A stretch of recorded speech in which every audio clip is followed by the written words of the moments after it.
আওয়ামী লীগ সরকার প্রকল্পের বোঝা চাপিয়ে গেছে রাষ্ট্রের ঘাড়ে। ঋণ নির্ভরতা কমাতে কাজ করছে সরকার, বললেন অর্থমন্ত্রী। পরিবেশ সুরক্ষায় বাজেটে বৈদ্যুতিক গাড়িতে বড় কর ছাড়, বিলাসবহুল ইভিতে উচ্চ শুল্ক, বিনিয়োগে বাধা, বলছেন ব্যবসায়ীরা। হাওর অঞ্চলের প্রথমবারের মতো শুরু হলো 1 মাসের মাছ ধরা নিষেধাজ্ঞা, বিপাকে জেলেরা প্রণোদনা না পাওয়ার অভিযোগ। এবং 16 ডিসেম্বর চালু হচ্ছে শাহজালাল বিমানবন্দরের 3rd টার্মিনাল। বগুড়া সহ নতুন এয়ারপোর্ট হচ্ছে 4টি, জানালেন মন্ত্রী।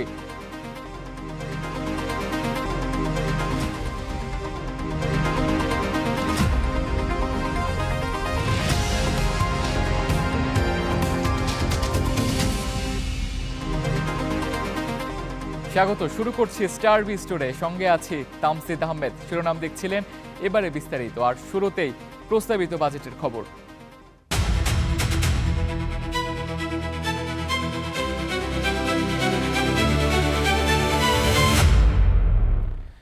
আওয়ামী লীগ সরকারের সময় 1300 প্রকল্প রেখে গেছে, যা রাষ্ট্রের বোঝা বলে মন্তব্য করেছেন অর্থমন্ত্রী আমির খসরু মাহমুদ চৌধুরী। সিপিডি আয়োজিত বাজেট সংলাপে তিনি আরও বলেন, সরকার ব্যাংক ঋণ থেকে বের হওয়ার চেষ্টা করছে। আলোচনায় সিপিডির পক্ষ থেকে বলা হয়, প্রস্তাবিত বাজেটে নিম্ন আয়ের মানুষের উপর বাড়বে করের বোঝা। অর্থ বছরের বাজেট উপস্থাপন করবেন। বিগত সময়ের তুলনায় প্রস্তাবিত বাজেট প্রগতিশীল হলেও বাস্তবায়নে বড় চ্যালেঞ্জ দেখছেন ব্যবসায়ী ও অর্থনীতিবিদরা। কতিপয় বিধান সংযোজনের প্রস্তাব করছি। সিপিডির বাজেট সংলাপে তারা বলেন, এই মুহূর্তে ব্যবসা খাতকে রক্ষা করতে জ্বালানি সংকট সহ নানা ধরনের প্রতিবন্ধকতা দূর করা জরুরি। Renewable energy cannot give a guarantee to survive the present industry. Even today, if you go to the Ashulia, go to the Gazipur, you can see that industry are already shutting down because there is no gas pressure, and government has to be addressed on it. এই sector নন NBR করে যে state on enterprise ইত্যাদি, why must be given the free pass? They must also face the similar fiscal discipline as common people are expected to through the NBR. এদিকে বাজেটে উচ্চবিত্তদের তুলনায় মধ্য ও নিম্নবিত্তদের উপর কর হার বেশি চাপানো হয়েছে আলোচনায় উঠে আসে। In case of non-development expenditure is higher than development expenditure, meaning that, whatever is useful for the sector's development, that is not being implemented at a satisfactory level. তো যে প্রতিষ্ঠানটা এবছর 3.5 লক্ষ কোটি টাকার মতো রাজস্ব আয় করতে পারলো, সেই একই প্রতিষ্ঠানের কাছ থেকে যদি পরের বছরই 6 লক্ষ কোটি টাকার উপরে। প্রধান অতিথির বক্তব্যে অর্থমন্ত্রী বলেন, আন্তর্জাতিক নানা আর্থিক সহায়তা সংকোচে বিকল্প অর্থের উৎস অনুসন্ধান চলছে। গ্লোবালি কিন্তু এইসব ফাইন্যান্সিং এইসব সাপোর্ট কমে আসছে। তো আমরা এই একটা সময় কিন্তু এই বাজেটটা করতে হয়েছে, এটা আমাদের এক্সিকিউট করার জন্য। সুতরাং it is becoming so costly also, যে cost of fund is so high, এই জন্য আমাদেরকে একটা অল্টারনেটিভ আর্কিটেকচার করতে হচ্ছে। সো আমরা মার্কেট বেসড ফাইন্যান্সিং এ যেতে হবে। সক্ষম ব্যক্তিরা কর ফাঁকি দিচ্ছেন কিনা সরকার রাজস্ব আহরণ বাড়াতে তা খতিয়ে দেখছে বলে জানান অর্থমন্ত্রী। আমরা জানি ট্যাক্সের লোকজন বাংলাদেশের মানুষ ভয় পায়। This is another bad culture. ট্যাক্সের লোকে ভয় পাবে কেন? মাজহার মাহবুব, স্টার নিউজ, ঢাকা। প্রস্তাবিত 2026-27 অর্থ বছরের বাজেটকে জনতুষ্টিমূলক ও উচ্চাভিলাষী আখ্যা দিয়ে এর বিভিন্ন দিক নিয়ে প্রশ্ন তুলেছেন অর্থনীতিবিদ, সাবেক আমলা ও বিশ্লেষকরা।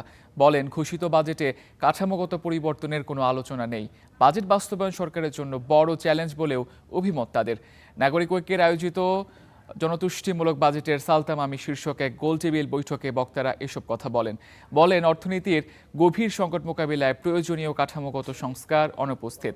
এতে বড় এডিপি বাস্তবায়নের সক্ষমতা সরকারের আছে কিনা সে বিষয়েও প্রশ্ন তোলেন বক্তারা। মূল্যস্ফীতি নিয়ন্ত্রণ ও আয় বৈষম্য কমানোর আরও জোর দিতে হবে বলেও অভিমত তাদের। জাতীয় পরিকল্পনায় বড় ধরনের সংস্কার আনতে হবে। এখনকার পরিকল্পনা যেমন হঠাৎ করে আমরা শুনলাম যে মেগা প্রজেক্ট নেওয়া যাবে না। তো আমরা এখন কি করছি? আমরা যে পদ্মা ব্যারেজ করবো, ওটা কি মেগা না, ওটা মাইনর প্রকল্প। ৯.৫ লক্ষ কোটি টাকার বাজেটের মধ্যে প্রায় 7 লক্ষ কোটি টাকা তো আপনাকে উপার্জন করতে হবে। 2 লক্ষ কোটি টাকার কথা পরে বলি। এই যে তার মধ্যে বড় টার্গেটটাই দিয়েছেন আপনি ন্যাশনাল রেভিনিউ বোর্ডকে। এই বোর্ডের কোনো স্ট্রাকচারাল চেঞ্জ করে তো আগের মতোই আছে, সে গত বছরে 1 লক্ষ কোটি টাকার ঘাটতি ছিল তো 10 মাসের মধ্যে। এই বছর সে এটা আদায় করতে পারবে, যদি আদায় করতে না পারে তাহলে কি করবে? বিশ্বের সাথে তাল মেলাতে এবার বাজেটে স্থানীয় পর্যায়ে বৈদ্যুতিক গাড়ি বা ইভি উৎপাদন ও চার্জিং স্টেশনের কাঁচামালে বিপুল শুল্ক ছাড় দিয়েছে সরকার। তবে বিলাসবহুল ইভিতে উচ্চ ট্যাক্স বহাল থাকায় বিনিয়োগকারীদের মাঝে তৈরি হয়েছে মিশ্র প্রতিক্রিয়া। বিশেষজ্ঞরা বলছেন, এই খাতে প্রকৃত সমৃদ্ধির জন্য একটি সুনির্দিষ্ট ও দীর্ঘমেয়াদী নীতি প্রণয়ন ও বাস্তবায়ন জরুরি।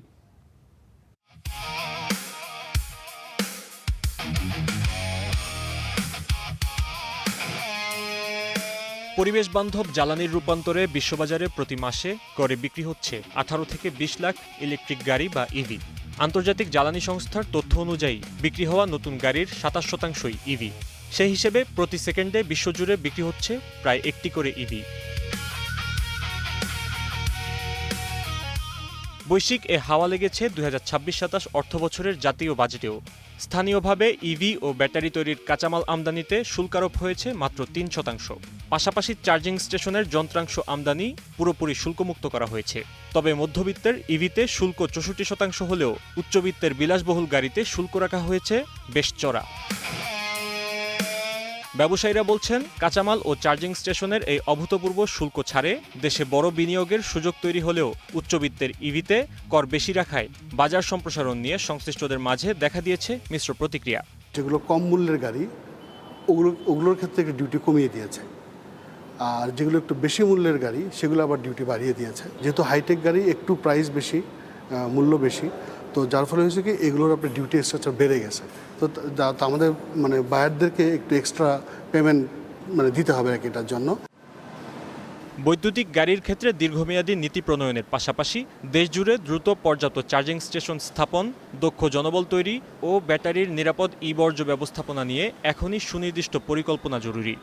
এবার কমানো হয়েছে, এর পরের বার মিনিমাম 5 থেকে 7 বছর বা 10 বছর যদি এটা একটা স্ট্যান্ডার্ড রাখে, তাহলে বাংলাদেশে একটা ইনফ্রাস্ট্রাকচার ভালো ডেভেলপমেন্ট করবে। আমরা যদি জানি যে এই কর কাঠামো আগামী 5 বছরে মেজর চেঞ্জ আসবে না, তাহলে ব্যবসায়ীরা তাদের ব্যবসায়িক প্ল্যান করে ইনভেস্টমেন্ট প্ল্যান করতে পারে। পরিবেশ সুরক্ষায় বৈদ্যুতিক গাড়ি সহজলভ্য করতে দেশীয় কারখানায় তৈরি ইভি কেনায় সহজ শর্তে বিশেষ ব্যাংক ঋণের সুবিধা চালুরও পরামর্শ সংশ্লিষ্টদের। Fahim Yusuf, star news, Dhaka. ইসলামী ব্যাংকের পূর্ণাঙ্গ পরিচালনা পর্ষদ গঠন সহ 7 দফা দাবিতে আগামীকাল সোমবার কেন্দ্রীয় ব্যাংকের সামনে অবস্থান কর্মসূচির ঘোষণা দিয়েছে ইসলামী ব্যাংক সচেতন গ্রাহক ফোরাম। দুপুরে রাজধানীর মতিঝিলে ব্যাংকটির প্রধান কার্যালয়ের সামনে আয়োজিত বিক্ষোভ সমাবেশ থেকে এই ঘোষণা দেয়া হয়। দ্রুত দাবি মানা না হলে বড় ধরনের আন্দোলনের হুঁশিয়ারিও দেয়া হয়েছে। সচেতন গ্রাহক ফোরামের সভাপতি নুরুন নবী মানিক অভিযোগ করেন, কেন্দ্রীয় ব্যাংক পর্ষদ গঠনে গড়িমসি করছে। তিনি বলেন, ব্যাংকটিকে বাঁচাতে হলে সৎ, দক্ষ এবং ইসলামী অর্থনীতি বোঝেন এমন ব্যক্তিদের নিয়ে অবিলম্বে একটি পেশাদার পর্ষদ গঠন করতে হবে।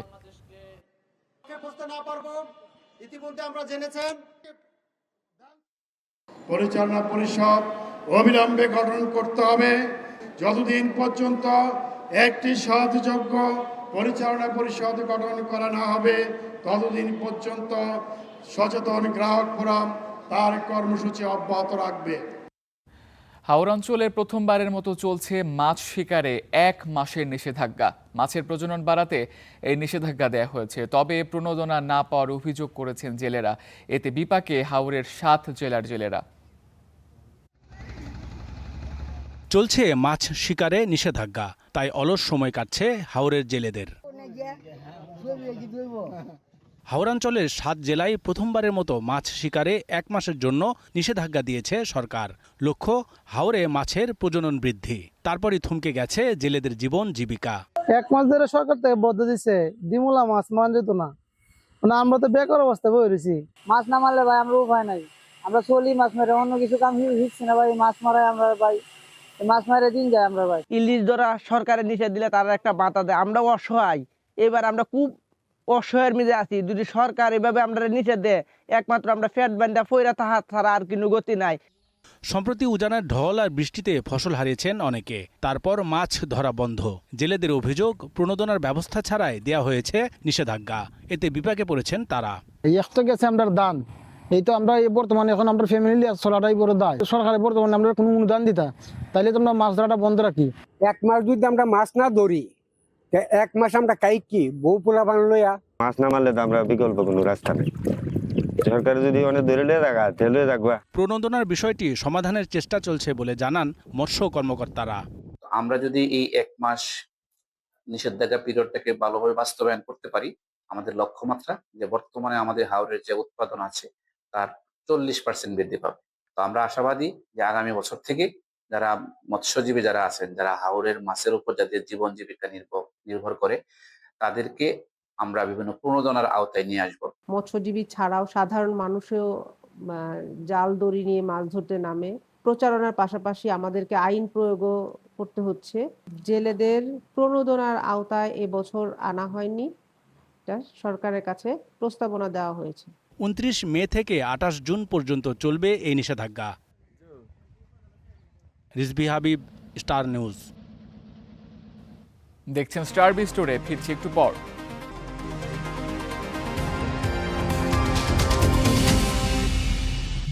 আবারও স্বাগত, দেখছেন স্টার বি স্টোরে। 16 ডিসেম্বরে চালু হচ্ছে শাহজালাল আন্তর্জাতিক বিমানবন্দরের 3য় টার্মিনাল। জুলাইয়ের শেষে জাপানের সঙ্গে চুক্তি।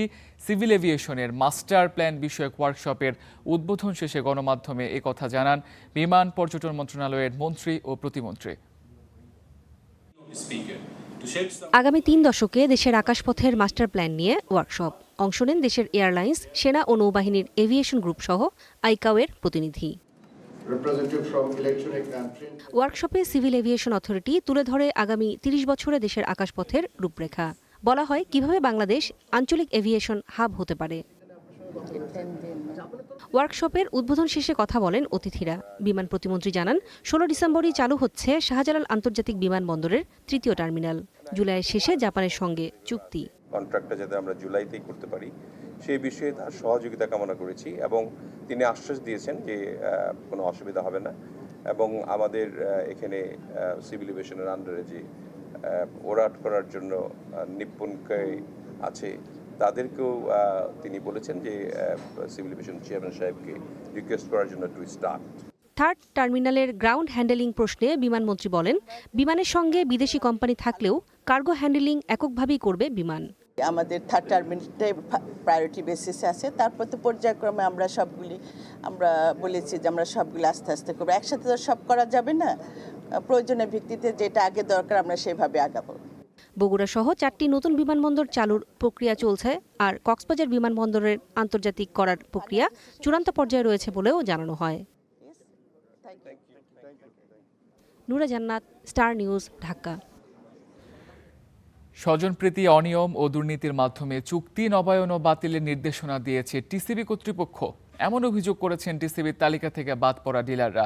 সকালে রাজধানীর জাতীয় প্রেস ক্লাবে অনুষ্ঠিত সংবাদ সম্মেলনে নিজেদের বৈষম্যের শিকার দাবি করে বলেন টিসিবি কর্তৃপক্ষ জেলা প্রশাসক থেকে সুপারিশ না পাওয়া পর্যন্ত চুক্তি নবায়ন বা বাতিল করা যাবে না। এ সময় তারা বলেন নোটিশের মাধ্যমে 2025 সালের জন্য অফেরতযোগ্য 5,000 টাকা পে অর্ডারের মাধ্যমে চুক্তি নবায়নে তারা আবেদন করেন। সবকিছু যাচাইয়ের পর জেলা প্রশাসক টিসিবি কর্তৃপক্ষের কাছে সুপারিশও করে, অথচ এরপরও তাদের তালিকা থেকে বাদ দেওয়া হয়েছে বলে অভিযোগ করা হয়। এ সময় তারা জানান বিভিন্ন ওয়ার্ডে কয়েক মাস ধরে পণ্য বরাদ্দ দেওয়া হচ্ছে না। তারা নবায়নের জন্য সুযোগ দিয়েছিল, আমরা কিন্তু সম্পূর্ণ নিয়মকানুন মেনে টিসিবির অভ্যন্তরে একটা চক্র ঘাপটি বেড়ে আছে, যে চক্র কর্তৃপক্ষকে শুধু ভুল বুঝাচ্ছেন না, আইন কানুন মানতেও বাধা দিচ্ছেন। টিসিবি কর্তৃক জেলা প্রশাসক হইতে সুপারিশ প্রাপ্তির পরেও এবং তাদের তৈরি করা সংশোধিত টিসিবি ডিলার নীতিমালা 2025-এ স্পষ্টভাবে উল্লেখ থাকা সত্ত্বেও সুপারিশ প্রাপ্ত ডিলারগণকে বাদ দিয়ে, অর্থাৎ তাদের সাথে নবায়ন চুক্তি না করে নতুন করে সারা বাংলাদেশে ডিলার নিয়োগ দেওয়ার বিজ্ঞপ্তি প্রকাশ করেছে। এবারে পুঁজিবাজারের খবর। সপ্তাহের প্রথম কার্যদিবসে সূচকের 21 পয়েন্ট পতন দিয়ে শেষ হলো ঢাকা স্টক এক্সচেঞ্জের লেনদেন। এদিন প্রধান সূচক ডিএসসিএক্স অবস্থান করছে 5,639 পয়েন্টে। অন্যদিকে সরিয়ে সূচক প্রায় 2 পয়েন্ট কমেছে, আর বাছাই করা 30টি কোম্পানি নিয়ে গঠিত সূচক DSE 30 বেড়েছে 2 পয়েন্ট। এদিন লেনদেন হওয়া প্রতিষ্ঠানগুলোর মধ্যে দাম বেড়েছে 71টির, কমেছে 298টির এবং অপরিবর্তিত আছে 27টি কোম্পানির শেয়ারের দাম। রোববার DSE-তে মোট লেনদেন হয়েছে 1000 কোটি টাকা। এর আগে গেল বৃহস্পতিবার সপ্তাহের শেষ কার্যদিবসে প্রায় 40 পয়েন্ট সূচকের উত্থান দিয়ে শেষ হয়েছিল ঢাকা স্টক এক্সচেঞ্জের লেনদেন।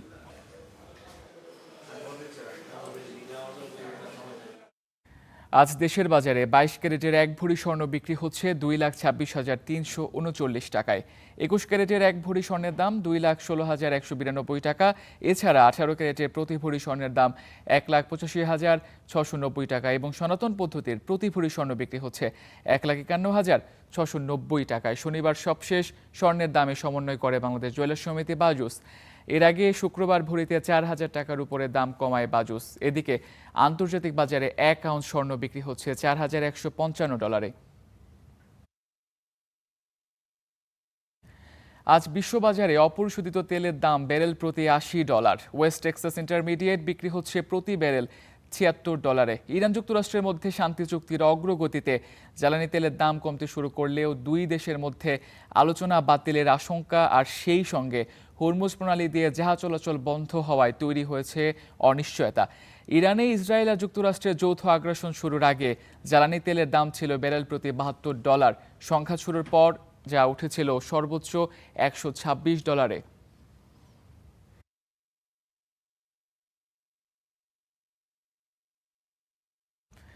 মৌলভীবাজারের ফুলছড়া চা বাগানের মাঠ জুড়ে বসেছে 3 দিন ব্যাপী হারমোনি ফেস্টিভ্যাল সিজন 2। প্রকৃতির নান্দনিকতার সঙ্গে আবহমান পাহাড়ি সংস্কৃতির অপূর্ব মেলবন্ধন দেখতে ছুটে আসছেন পর্যটকরা। দেশের সাংস্কৃতিক বৈচিত্র্যকে বিশ্ব দরবারে তুলে ধরার পাশাপাশি পর্যটন শিল্পকে আরও সমৃদ্ধ করতে কাজ করছে সরকার। দুটি পাতা আর একটি কুড়ির দেশ শ্রীমঙ্গল, চারদিকে সবুজ চা বাগানের শান্ত বিস্তার। কিন্তু সেই চেনা সবুজের বুকে এবার যেন লেগেছে অন্যরকম রঙের ছোঁয়া। চা বাগান ও বাগান জুড়ে মানুষের জীবনের গল্প ফুটিয়ে তুলতে মাঠ জুড়ে বসেছে 3 দিন ব্যাপী হারমোনি ফেস্টিভ্যাল, যেখানে প্রকৃতির সৌন্দর্যের সঙ্গে মিশেছে সংস্কৃতির বৈচিত্র্য। বাংলাদেশ ট্যুরিজম বোর্ডের আয়োজনে শ্রীমঙ্গল ও কমলগঞ্জের 27টি ক্ষুদ্র নৃগোষ্ঠী নিয়ে এসেছে তাদের নিজস্ব পরিচয়ের গল্প। কোথাও ঐতিহ্যবাহী পোশাক, কোথাও হাতে গড়া শিল্পকর্ম, আবার কোথাও স্থানীয় খাবারের স্বাদে তুলে ধরেছে সংস্কৃতি আর জীবনধারা। আমার আগে থেকে আর কি এই ফেস্টিভ্যালে অংশগ্রহণ অনেক ইচ্ছা ছিল, আবার এবার হয়েছে, সো অনেক মজা লাগতেছে। আমাদের পিছিয়ে পড়া যে অনেক জাতিগোষ্ঠী আছে তাদের আসলে কৃষ্টি সংস্কৃতিকে রাখার জন্য সরকারিভাবে বিভিন্ন পৃষ্ঠপোষকতার দরকার। জীবন ধারণের জন্য আমরা যে সব জিনিসপত্র ব্যবহার করে থাকি আমরা মূলত সেগুলোই এখানে শোকেস করতে এসেছি। আমাদের যে জাতির পরিচয় আমরা সবার মধ্যে প্রকাশ করতে পারছি। এক একটি স্টলে যেন এক একটি সম্প্রদায়ের ইতিহাস আর ঐতিহ্য ফুটিয়ে তোলা হয়েছে। এই অনুষ্ঠান উপভোগ করার মধ্য দিয়ে জানতে পারলাম যে প্রায় 26-27টা গোষ্ঠী এখানে আছে। যে নাচের নামগুলি শুনলাম যেটা কোনো এর আগে শুনিনি, এখানে এসে অনেক কিছু জানতে পারলাম। সবার সঙ্গে প্রাণবন্ত এই উৎসবের সাক্ষী হতে আসেন বেসরকারি বিমান ও পর্যটন মন্ত্রী। জানান পর্যটন এবং শ্রমিকের জীবনের বিকাশে সরকারের ভাবনার কথা। কোন পরিবেশটা কোন পর্যায়ে করলে কোন ট্যুরিজমটা কোন ইকো আসবে না এথনিক আসবে সেটা কিন্তু তখন আমরা বুঝতে পারবো। আমরা আগামী সেই মাস্টার প্ল্যানটা চলছে, ইনশাল্লাহ আমাদের মাননীয় প্রধানমন্ত্রী জনাব তারেক রহমানের নির্দেশে আমরা সেটাকে এগিয়ে নিয়ে যাব। পর্যটন প্রেমীদের আগ্রহের কেন্দ্র হয়ে ওঠা এই আয়োজন একসময় হয়ে ওঠে উৎসব মুখর এক মিলন মেলা। Desk report, star news. এ ছিল স্টার বিস্টুরে। এতক্ষণ সঙ্গে থাকার জন্য ধন্যবাদ।